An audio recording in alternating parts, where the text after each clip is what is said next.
Esta moneda refleja la moneda pequeña, la moneda más insignificante. En nuestros países tenemos monedas pequeñas, monedas insignificantes. Y me recuerdan mucho el espíritu de Lucas 15. Lucas 15 dice que se fue a buscar la moneda perdida. ¿Quién la fue a buscar? Una mujer que la limpió, lavó, hasta que la encontró. Y aquel padre también que comenzó a buscar a sus hijos, y había un hijo perdido, el hijo pródigo. Yo he tenido la experiencia de perder varias monedas pequeñas en mi vida y en mi ministerio, y Dios me habló seriamente con esa experiencia que he tenido.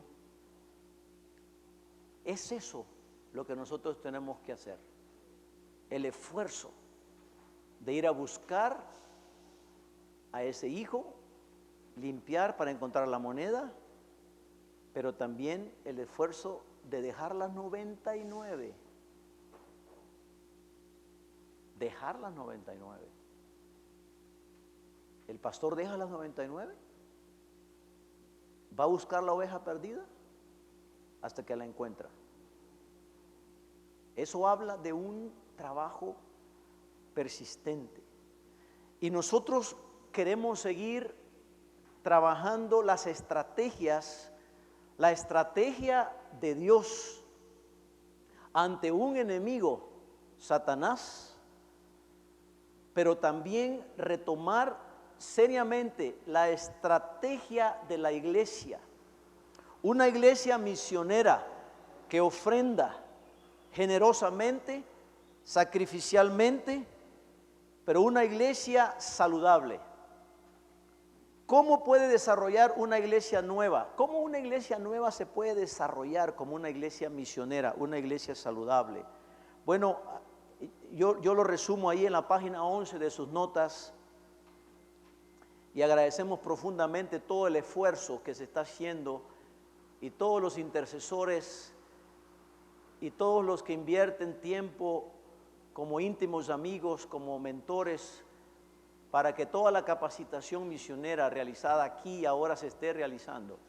Porque detrás de todo esto hay un equipo trabajando, que ha trabajado, que ha hecho un esfuerzo. Y tener aquí delante de nosotros el desafío de una iglesia misionera.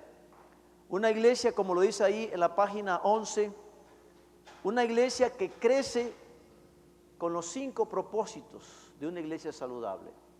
Una iglesia en comunión, una iglesia en adoración, una iglesia en doctrina, una iglesia que evangeliza y una iglesia que ministra de acuerdo a los dones que Dios le ha derramado. Yo creo que el Espíritu Santo está derramándose sobre la iglesia de hoy en día de una manera sobrenatural. Dios está derramando su espíritu sobre la iglesia. Espíritu de compasión, espíritu de misericordia, espíritu de sacrificio. Hay un espíritu de persecución. Cuando yo vivía en Marruecos, en el norte de África, conocí la iglesia perseguida de primera mano. Lo había leído. Ahora necesito estar en China o quizá en Arabia Saudita o en Libia para conocer más esto.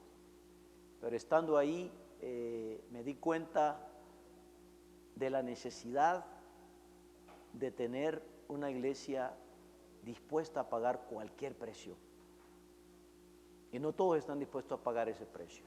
Y Dios sabe en qué momento nos va a enviar y comisionar. Dios no nos va a poner en algo que no podemos soportar, acuérdese eso. Dios nos va a dar para que nosotros demos, y no nos va a poner ninguna prueba, ninguna tentación que no podamos soportar. Pero Dios nos dará la capacidad. Y si queremos una iglesia saludable, debe ser una iglesia de la pesca. La pesca es una iglesia que está pensando no en pescar en otro tanque que otro está pescando. No competir ni duplicar. está pensando en proclamar el Evangelio, en edificar a los santos, en servir a los santos, servicio, en la comunión, pero también en la adoración. Y creo que una iglesia saludable es una iglesia a la luz de Hechos, capítulo 2, versículos 42 al versículo 43. Ahora, la iglesia llega a crecer de tal manera que produce discípulos de Cristo. La iglesia empieza a crecer, 10 miembros, 15 miembros, 20 miembros, son bautizados, los primeros creyentes se convierten, el círculo de evangelización se extiende cada vez más, pero la iglesia llega a tener discípulos maduros, y estos discípulos a la vez se reproducen, se tienen que reproducir en otros. Entonces, los discípulos de Cristo tienen que convertirse en agentes del reino, en agentes que se reproducen en la vida de otros. Hemos estado estudiando en este estudio las diferentes estrategias para la misión de Dios ante un enemigo, pero Dios entonces levanta un pueblo, levanta su iglesia, levanta sus agentes, capacita a sus siervos, y estos siervos se convierten en discípulos de Cristo, en agentes que a su vez se van a extender y van a proclamar ese evangelio más allá. Entonces ahora estamos hablando de la estrategia de los discípulos de Cristo, del discípulo. Un discípulo, un agente que ha sido formado, preparado por Dios, ha sido metido en la prueba de fuego, Dios lo mandó al fondo del mar muchas veces, lo mantuvo ahí, lo mantuvo en el desierto, en la Universidad de Egipto. Ustedes se están preparando y se están capacitando. Ustedes dirán, pero ¿cuánto tiempo? Bueno, yo les conté que a mí me tomó 10 años llegar al campo misionero. Yo ahora estoy desafiando a la generación de candidatos misioneros o de candidatos al servicio que deben de pensar seriamente en por lo menos unos 5, 7 años de capacitación formal. Un médico, ¿cuánto tiempo tarda para ser médico? ¿Cuántos años se prepara un médico para ser médico? 6 años. Los que quieren maestría, especialidad, 7 años. 8. Los médicos más efectivos y productivos, 10 años. 10 años promedio para ser un médico. Yo tengo amigos y hermanos, compañeros de la misión, han sido preparados por Dios, no en 5 años, han estado 10, 20, 30 años preparándose. Por eso cuando yo veo un jovencito y un niño, yo digo, aquí está la ventana, hermano, esta es la cosa, aquí está la generación, hermanos, nuestros jóvenes, ahí estamos invirtiendo. Si usted invierte lo que más pueda en ellos, ya logró la victoria, hermanos. Te lo digo. La mejor educación y la mejor formación, si la está pasando a ellos, ya lo logró. Porque esa generación la hemos olvidado también. Y decimos que son los del futuro. No, momento. Son los 10 años, son los 20 años que usted está invirtiendo en ellos. Y no empezar tan tarde, sino comenzar temprano, pronto. La iglesia tiene que estar formando a sus discípulos, formando a sus siervos. La iglesia es para mí el segundo centro de capacitación misionera. El primer centro de capacitación misionera es la familia, el primer núcleo, el primer centro donde se establece el reino, donde se forman los valores, es la familia. Ahí está. Y si perdimos la familia, ya perdimos todo.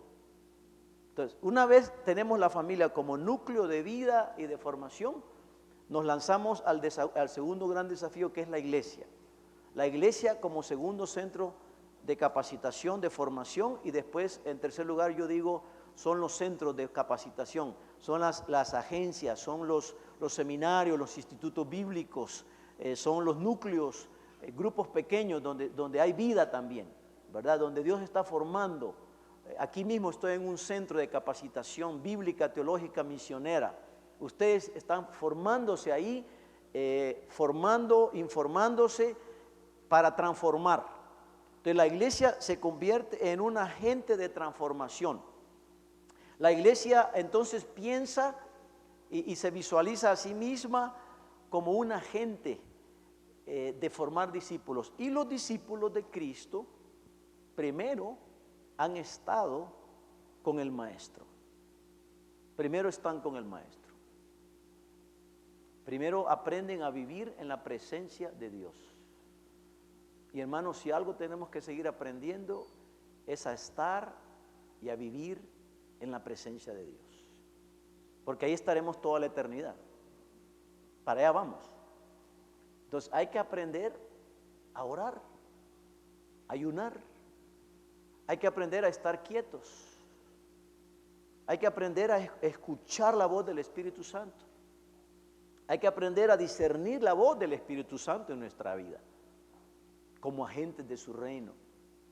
Y una vez estamos en la presencia de Dios, oímos la voz del Espíritu Santo, que nos habla en el susurro del viento, que nos habla en la quietud, nos habla en el terremoto, nos habla en el tsunami, nos habla en la guerra, nos habla en la ola.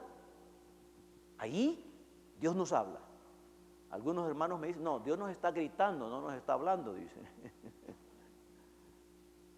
Pero después de escuchar, de estar en la presencia de Dios, como dice Éxodo 18, donde el suegro le dice a Moisés, está tú entre el pueblo y Dios. Sé un intermediario, sé un intercesor, sé un piadoso. Tú aprendes a ser piadoso delante de esa gente. Ámalos. Ama tu Nínive. Ama a tus samaritanos. Si cuando lo que nosotros queremos hacer es, ya no aguantamos. ¿Cuánto carga tenemos? Pero el Señor dice, yo amo a Nínive. Los más crueles, la mayor maldad ha llegado a mi presencia. Tenemos que estar quietos para cumplir la misión de Dios. Antes de actuar tenemos que estar quietos, porque entonces cuando bajamos, cuando el maestro baja y se encuentra con nosotros y nos encontramos con él, entonces él nos enseña, porque nos ha escogido como sus siervos. Nos escoge, nos enseña y nos establece, nos encomienda. Ese es el método del liderazgo, del discipulado. Primero estamos en la presencia de Dios, luego les enseñamos a los que hemos escogido, les damos el ejemplo. El verdadero líder es el que lo hace con otros y deja que otros lo hagan. Ese es un líder. Es el que da el ejemplo y dice, hagan lo que yo hago.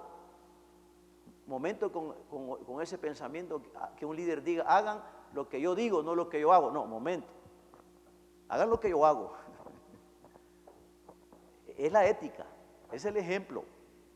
Entonces lo hago con otros y luego los tiro a la piscina, solos. ¿Se acuerdan cuando usted lo tiraron por primera vez a predicar y a enseñar y al ministerio? ¿Se acuerda? Hágalo usted ahora. Hágalo con ellos, ¿verdad?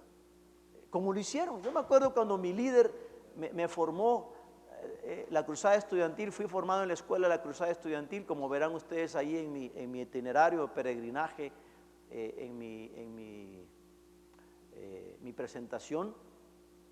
Fui formado en la cruzada estudiantil y otros movimientos estudiantiles, y mi líder me enseñó a evangelizar cuando era un jovencito, me enseñó a discipular y me soltó. La primera vez que yo tuve que predicar delante de un bus ahí, un parque, y predicar el evangelio. en mi aula universitaria. Los jesuitas fueron mis primeros maestros en la universidad. Y cosas que uno dice, ¿cómo yo lo hice? No, yo no entiendo cómo lo hice, sinceramente. Y entonces yo digo, ahí está la promesa, el Espíritu Santo te dará de nuevo y te dará la palabra. Él te dará a ti. Si le creemos al Señor, mayores cosas haremos. Así dice el Señor, la palabra, ¿no? No son nuestras obras. Entonces, la capacidad de compartir el denuedo, la vocación, viene del maestro que nos discipula, nos forma, nos da el ejemplo, el líder nos enseña y luego nosotros hacemos lo que hemos visto hacer. Lo que hemos aprendido, eso multiplicamos, hermanos. Entonces, somos el fruto de un discipulado de otros. Yo hago lo que hago ahora aquí porque ya había otro haciéndolo. Ya había el ejemplo de otro. Entonces, ¿cómo vamos a nosotros ser una iglesia misionera, una iglesia evangelística, si nosotros no tenemos pasión por las almas, pasión por la gente? ¿Cómo va a evangelizar la iglesia si el pastor no evangeliza? Si no sale a predicar a las calles y está cómodo sentado. No. Tenemos que ir a buscar a la gente. ¿Por qué tenemos que buscar la moneda perdida que ustedes tienen ahí como ejemplo en sus manos? Ya la perdieron, ¿verdad? Yo cuando me subí a una camioneta y solo esto me faltaba para la camioneta, imagínense la desesperación buscando esta moneda. Porque era la única. Y Dios me habló en esa experiencia.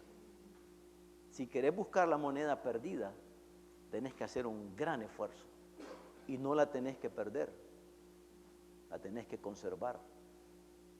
Y hermanos, nosotros tenemos que tener el espíritu de Lucas 15, de la búsqueda, y preguntarle al Señor, ¿dónde está la moneda perdida? Y buscarla. Muy insignificante, muy pequeña, algunas veces nadie la quiere, pero nosotros tenemos que hacer un esfuerzo y medite en eso.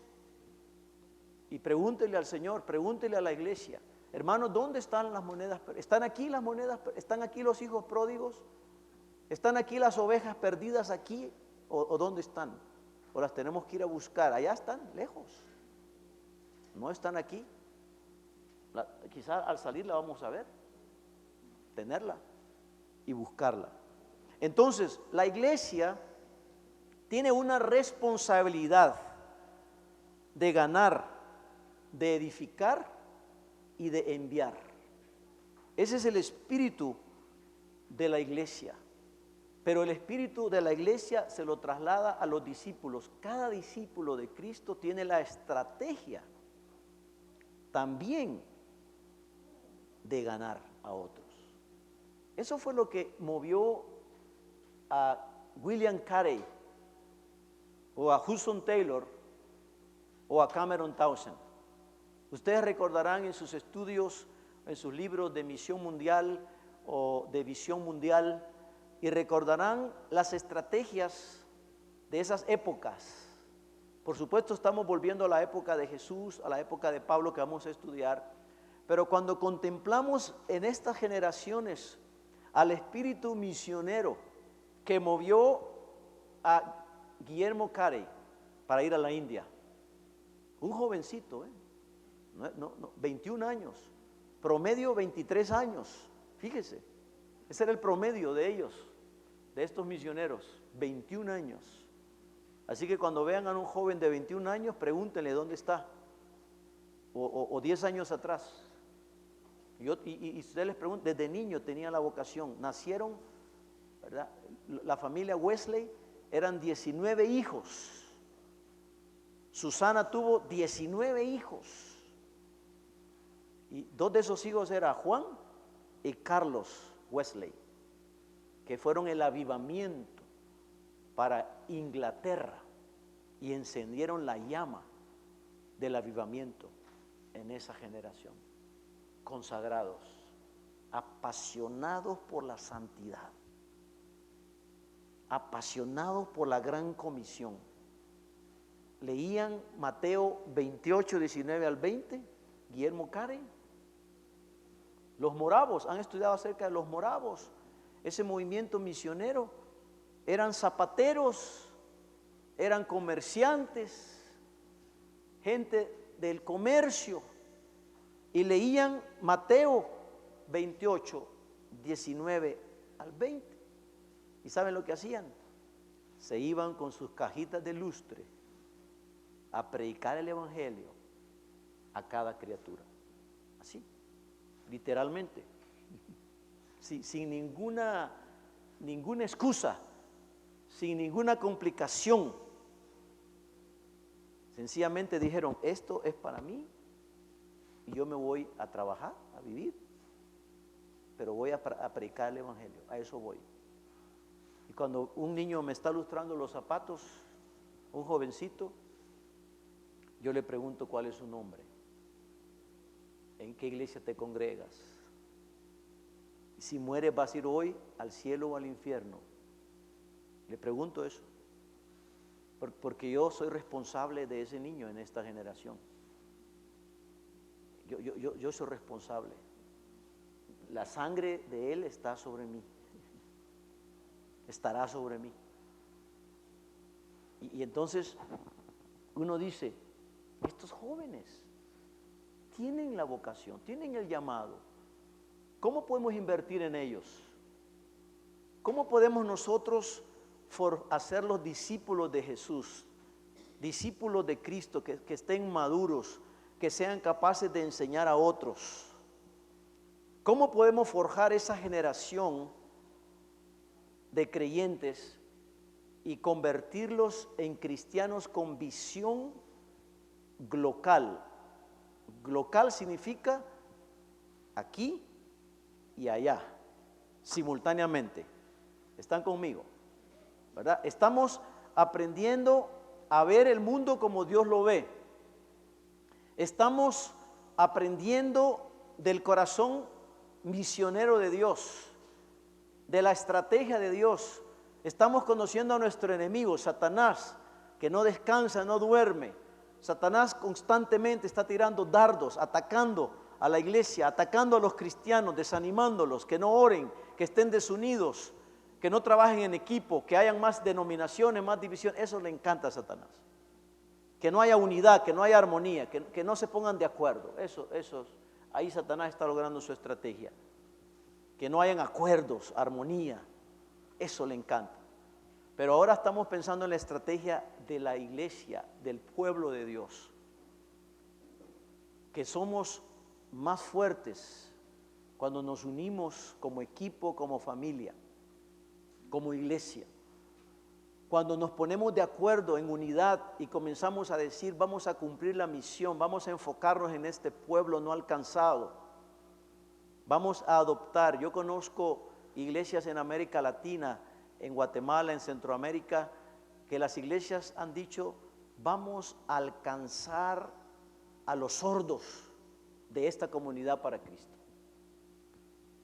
Dijeron, vamos a alcanzar a esta etnia Ixil en el Triángulo de Guatemala, o vamos a alcanzar a este pueblo en la selva amazónica, o nos vamos a poner de acuerdo y vamos a enfocarnos en los musulmanes de la región del norte de la India, o en los vascos de España, en los albaneses. Pero se ponen de acuerdo, hermanos. O dicen, hermanos, vamos a ir a evangelizar al otro lado del lago, al otro lado del río. Pasemos al otro lado. Crucemos el río y el lago y vayamos a evangelizar allá, a ese pueblo. Pero lo estamos haciendo porque la iglesia ha desarrollado, ha crecido, porque la iglesia es saludable, porque la iglesia tiene para dar, ya tiene gente preparada, tiene pastores, tiene maestros, tiene evangelistas, tiene profetas, predicadores. Por lo tanto dice, enviemos. a los misioneros? 1, 2, bueno, según el promedio mundial somos un 33% de la población cristiana en todo el mundo. 33 que incluye todos los cristianos, de todas las denominaciones. Muchos cristianos evangélicos comprometidos, menos. Pero el desafío en nuestra iglesia es que sí tenemos llamados a ser misioneros, a ser apóstoles. Y quiero que pensemos en la estrategia para la misión de Dios en diferentes esferas, porque estamos hablando de esferas de la sociedad, no solamente transculturales, culturales, pero lingüísticas, raciales, sociales, políticas, sociolingüísticas. Hombres que van a ser usados en diferentes esferas de la sociedad. Hemos mencionado la esfera del deporte, de la música, la política, la familia, la tecnología, la ciencia. Hermanos, tenemos gente preparada para cumplir la misión de Dios en diferentes esferas de la sociedad. Hoy en día, usted tiene en su congregación, usted tiene hijos, hijas, nietos, familias, usted tiene creyentes en su comunidad, usted puede influir en su comunidad con gente que tiene la capacidad de ejercer una vocación misionera de una manera estratégica. La iglesia necesita aprender a ser generosa, a ser sacrificial y a ser bondadosa. No va a dar lo que no tiene, va a dar lo que tiene, a entregar lo que tiene. Dios fue un Dios misionero y dio a su único hijo, lo dio. Yo me imagino a Abraham subiendo al monte. ¿Se acuerdan cuando subió con Isaac? Papi, ¿dónde está el sacrificio? Papi, papito, no veo sacrificio. Hijo, qué tremendo, ¿no? La entrega. Yo quiero insistir en eso porque yo creo que Dios nos ha llamado a dar más allá de nuestras fuerzas. La iglesia está siendo preparada, madurada, y es tiempo de dar lo mejor que tiene. ¿Sabe? Las iglesias saludables, las iglesias misioneras en el mundo, y lo que yo he estado leyendo en estos últimos años y estudiando, las iglesias más saludables, ya sea de 15 miembros, de 5,000 miembros o 15,000 miembros en el mundo, son las iglesias que han aprendido a dar. A dar, de acuerdo a lo que han recibido, ¿verdad? Porque conforme recibimos tenemos que dar, por lo menos tenemos que dar el diezmo, ¿verdad? 10%, ahorrar todo lo que podemos, ofrendar todo lo que podemos y dar todo lo que podamos también. Eso es la ley de dar. Y tenemos que pedirle al Señor que nos ayude a discernir a quiénes vamos a dar. A lo mejor aquí, en este momento, Dios está volviendo a llamar y volviendo a decir: apártenme a Andrés, apártenme a Priscila, a María, a José, apártenmelos, porque yo los he llamado para una obra que los he preparado. Ya los preparé 30 años, 7 años, 8 años. Ya están preparados. Tienen un llamado claro, sin duda. No hay duda en el llamamiento. Y la iglesia comprueba, confirma ese llamado. La iglesia escucha la voz del Espíritu Santo, oye al liderazgo.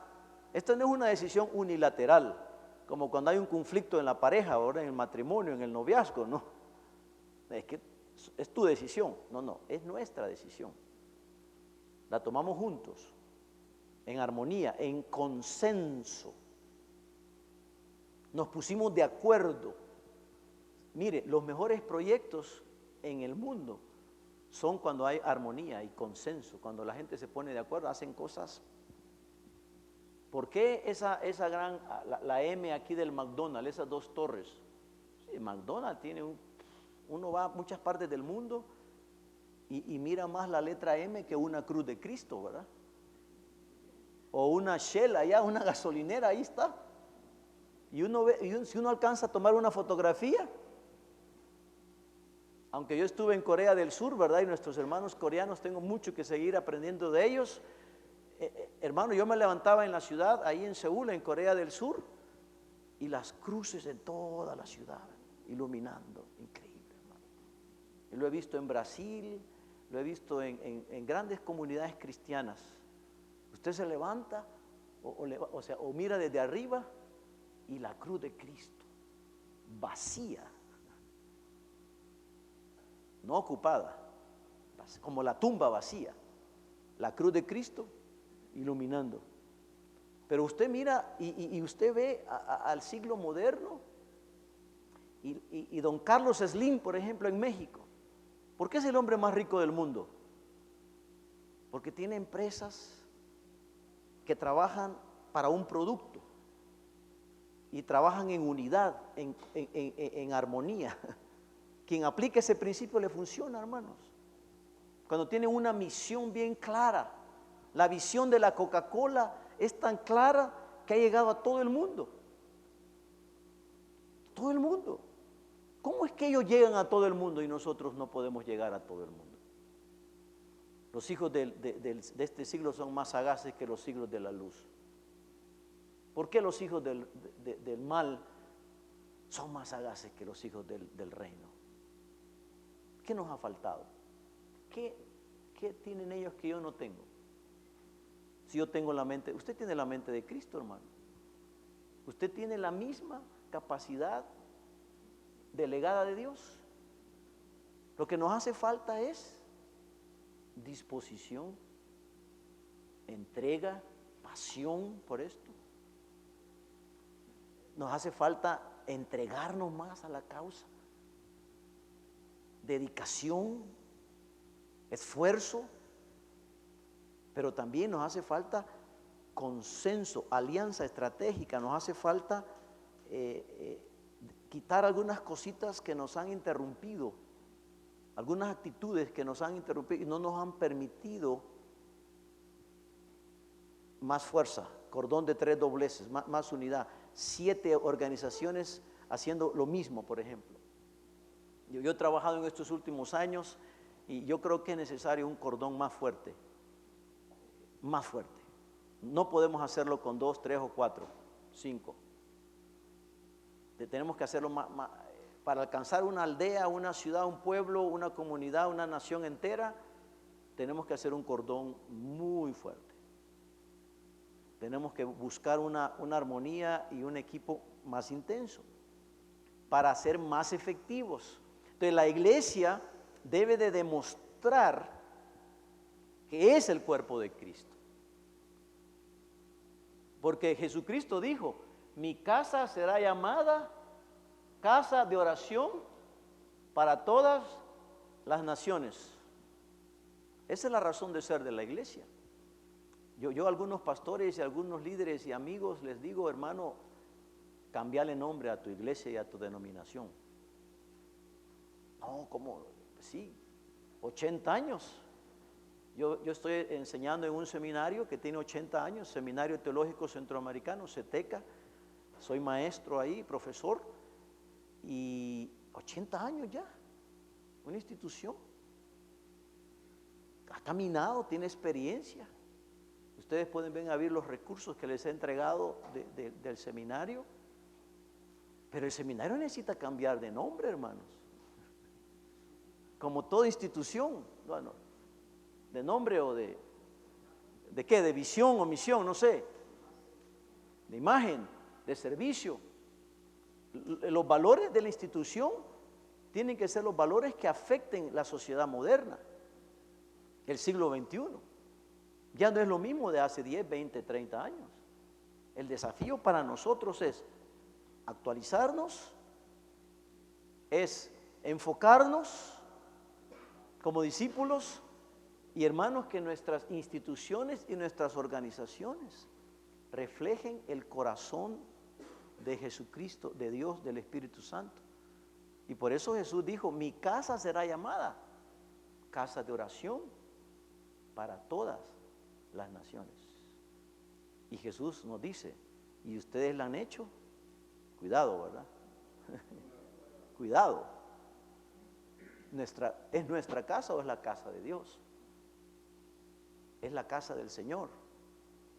Que el Señor se siente cómodo con su iglesia, con su casa de adoración. A mí me encanta entrar en templos que reflejan el corazón misionero de Dios. Usted entra a un templo del Señor o de la iglesia del Señor y ve el boletín. El boletín refleja si es una iglesia que está con la misión de Dios, que está con el corazón de Dios. Ahí dice, ahí lee uno, ¿verdad? Dice: ahí están cuidando de las viudas, de los huérfanos, de los niños de la calle, están orando por un misionero, están evangelizando. En el boletín, por eso a mí me gusta una iglesia. Si quieren darme un buen regalo, tráiganme mañana un boletín y me lo regalan de su iglesia hoy. El boletín. ¿Saben otro regalo que me gusta de las iglesias? El presupuesto. ¿Dónde están invirtiendo el dinero? Muchas veces está en secreto eso, ¿verdad? Bien guardado. Pero el presupuesto refleja si la iglesia es una iglesia misionera. Mi desafío es que el 50% del presupuesto sea dado para fuera de la iglesia. Es un alto desafío, pero me ha tocado vivir esa experiencia, hermano, y yo trabajaría por eso. Actualmente soy profesor, he sido pastor, misionero, y yo diría que si usted quiere una iglesia saludable, logre que su iglesia viva con el 50% hacia adentro. Difícil, pero que dé afuera el resto, comenzando con el niño que tiene enfrente, que es un niño de la calle, y piense en los niños del Calcuta y de la India y de otros pueblos no alcanzados de la tierra. Enfóquese, hay que enfocarse, no hay que tirar perdigones en la misión. Hay que enfocarnos a dónde Dios quiere que mandemos nuestro Pablo y nuestro Bernabé. ¿A dónde? Ahora, si usted es un Pablo y un Bernabé, pues déjese imponer manos. Busque a sus pastores que lo van a imponer manos. Busque una iglesia que lo va a encomendar. Sea una iglesia que lo va a encomendar. Trabaje por una iglesia que lo va a comisionar. Sea pastor ahí, sea líder, sirva, gánese el derecho. Esté ahí. Ya les conté mi ejemplo. Yo estuve 10 años para salir. Esa es mi experiencia. Usted puede ser otra experiencia. Y quiero que me cuenten su experiencia y será un gusto dialogar con ustedes, con sus preguntas acerca de estos temas que estamos aquí. Así que la iglesia tiene la responsabilidad y el privilegio con sus discípulos, con sus agentes, de penetrar las esferas menos alcanzadas, menos evangelizadas de la tierra. Los menos privilegiados. ¿Quiénes son los menos privilegiados que no han oído el evangelio, no tienen acceso a una iglesia? En Guatemala, por ejemplo, una de las últimas estadísticas es que hay una iglesia por cada 500 habitantes. Muy parecido quizá a Brasil, las estadísticas en Corea del Sur, Nigeria, los países más cristianos del mundo, más evangélicos del mundo, en el mundo entero, regiones en la India, en el sur ha crecido el evangelio, pero no ha penetrado en el norte. Hay que ir al norte y otras regiones del mundo. Y Dios está soplando en el sur de una manera sobrenatural para volver al norte. El norte que nos trajo el evangelio. Y ahora el Espíritu, la iglesia del Señor está moviéndose del sur Por eso me gusta esa canción de Juan Manuel Serrat, este español. En el sur también sopla el viento, dice. Es que en el sur, Dios se está moviendo aquí en el sur. Y hay que ir a bendecir al norte. El norte nos trajo el evangelio, pero ahora tenemos que volver nosotros a otras comunidades. Hermano, y tenemos una deuda como latinos, como guatemaltecos, hondureños, mexicanos, brasileños, que hablamos el español, el portugués. Tenemos una gran deuda. ¿Por qué? Porque tenemos una riqueza espiritual. Esto que estamos viendo aquí, pregúntenle a los misioneros en otras partes, no lo ven, les cuesta verlos. Lo ven después de 30 años, 40 años, 50 años. Pero lo que está pasando, por eso usted no se tiene que mover de donde está, hermano. No piense que del norte viene su socorro o de otros lugares viene sus, ¿verdad? Uno dice, me voy a ir para tal vez allá está la bendición de Dios, ¿verdad? No, usted debe estar donde Dios lo quiere tener, ahí quédese. Donde Dios lo quiere mover, ahí. Y Dios va a hacer la obra.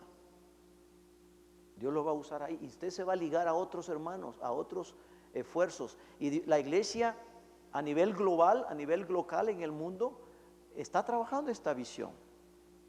Ahora es en todas partes.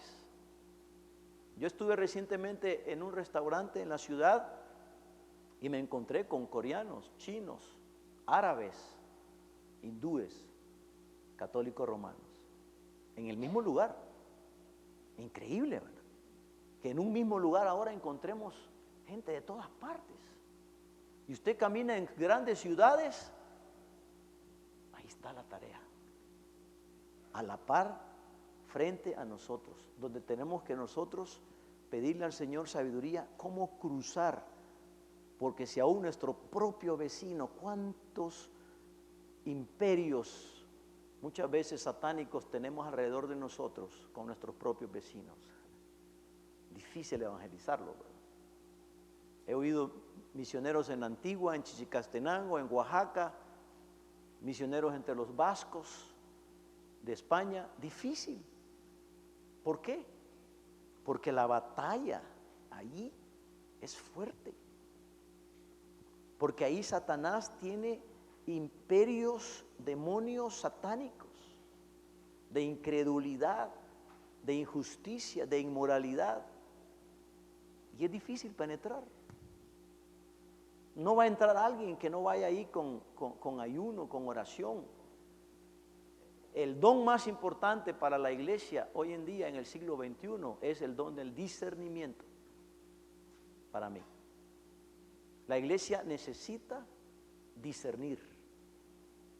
Y hermanos, si usted tiene a alguien en su iglesia que tiene el don sobrenatural del discernimiento, por favor, acérquese a él. Reclútelo en su equipo misionero. A mí me gustaría volver a los campos misioneros más con médicos, con ingenieros, con deportistas.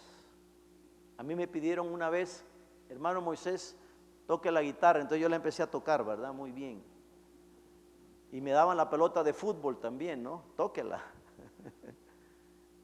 Como misionero. Hay que aprender. Hay que trabajar en equipo. Y los que tienen el don de discernimiento nos ayudan a discernir espíritus. Porque uno entra a terreno enemigo. Si no, pregúntenle aquí a las misioneras que están o los misioneros alrededor suyo. Pregúntenles cómo han batallado con espíritus engañosos, espíritus satánicos en la guerra espiritual. Y entra uno a terreno enemigo, minado, ¿verdad? Uno entra ahí, de repente uno siente un espíritu terrible en ese lugar, entra a una casa, qué batalla, ¿no? Que hay un ángel por aquí, que un arcángel por allá, ¿verdad? Que un ídolo por aquí, que otro ídolo por allá. Ahora, el apóstol Pablo no empezó a volar cabeza de un solo a los ídolos, ¿verdad? De un solo, no. No, dice que el apóstol Pablo llegó a Atenas y comenzó a observar. tuvo sensibilidad espiritual y cultural y respetó la cultura primero y los admiró. Y ya sabía de ellos, ya había leído los poemas, los libros, los había estudiado. Por eso ustedes, hermanos, tienen que seguir profundizando donde Dios los está llamando, al ministerio que los ha llamado. Conocer más. Porque ustedes y yo podemos entonces llegar y entrar al lugar y ser estratégicos. Y llegar con una estrategia divina, estrategia de Dios. Y decirle a la gente, miren, pero yo he visto ahí al Dios no conocido. Había un puente, había un hijo de paz, había un puente cultural que había que conectarse con él. Ahí entra usted con el evangelio, ahí él les habla. Cuando ya la gente saque un tema de la política, del deporte, de la música, mire que aquí, ahí usted mete el evangelio. Ahí está la entrada. Pero eso puede costar 1 año, 3 meses. Eso le puede tomar tiempo. Pero si de una sola vez venimos y les queremos, ya rechazan. Ya no nos aceptan con el evangelio. Ya tienen prejuicios. Tenemos que amarles. Tenemos que tener una nueva mente para pensar como ellos. Un nuevo corazón para sentir como ellos. Tenemos que hacernos de ellos. Es la manera que los vamos a alcanzar. No los vamos a alcanzar si entramos de una sola vez. Tenemos que pedirle al Señor resistencia, paciencia, mansedumbre. Aunque le estén botando la singularidad de Jesús, ¿verdad? Y le estén refutando la Biblia, usted escúchelos con paciencia. Y escucharlos, amarlos. Y buscar esos puentes como Jesús los hizo con la mujer samaritana. Y le dijo, 5 maridos has tenido, el que tienes no es tuyo. Qué amor, ¿verdad? Qué paciencia. Qué paciencia. A Judas Iscariote le lavó los pies el Señor Jesús. Se lo lavó, sabiendo que le iba a fallar. Sabiendo que le iba a fallar, lo amó hasta el fin. Entonces, hermanos, nosotros tenemos que hacer lo mismo que nuestro maestro ha hecho. Él lo hizo. ¿Y saben qué? No nos deja solos. Nos sentimos solos, pero no nos deja solos. No estamos solos. Él nos capacita, Él nos da las herramientas, Él nos da la fuerza, nos da la salud. Y Él nos dice, hijos, confíen, yo he vencido al mundo. Descansen, dice, reposen en mí. Yo soy el dueño de la mies. Yo soy el dueño. Ustedes son mis siervos. Ustedes van a hacer lo que yo mando. Y yo les voy a dar lo que les hace falta. Los recursos son míos, dice el Señor. Mía es la tierra y su plenitud, el mundo y los que en él habitan. Mía es la plata y el oro. Todo es mío. Ya vencí la muerte. Ya vencí a Satanás, ya los vencí. Ustedes ahora entren, dice, y entren en el reposo del Señor. Y tenemos que entrar en esa victoria y en esas estrategias, ¿verdad? Y ver, como hemos visto en este momento, las diferentes estrategias, comenzando con el ejemplo de Dios, pero también llegando a ser discípulos efectivos, discípulos fructíferos, porque ahora el reino le ha sido entregado a los agentes, a los discípulos, que son niños, son jóvenes, son mujeres, hombres, a todos. Les ha entregado el Señor esa responsabilidad y ese privilegio, como dice Mateo 21:43. Le fue quitado el reino a aquellos y ahora se los he dado a la gente. La gente son el pueblo de Dios, la iglesia. ¿Quién es esa gente? Usted, mi hermano, nosotros somos, yo soy esa gente ahora que quiere que produzcamos para lo que viene por delante, olvidando lo que queda atrás, aprendiendo del pasado. Allá en el fondo del mar, allá dejó. Ahora es mirando hacia lo que está adelante, extendiéndome, dice, proyectándome hacia adelante. Lo que viene ahora, lo que viene esta tarde, es lo mejor, hermanos. Esta semana, este año 2011, antes que el Señor venga, estos son los tiempos que Dios nos está permitiendo vivir. Son los momentos cruciales del reino, de la historia del reino, que tenemos que marcar una huella, dejar una huella, con nuestro ejemplo, con nuestra autoridad que tenemos. Él nos ha delegado a nosotros. Lo que tenemos que hacer es creerle a Dios, confiar, depositar en Él nuestra confianza, ¿verdad? Él es el dueño y nosotros tenemos que caminar en su voluntad.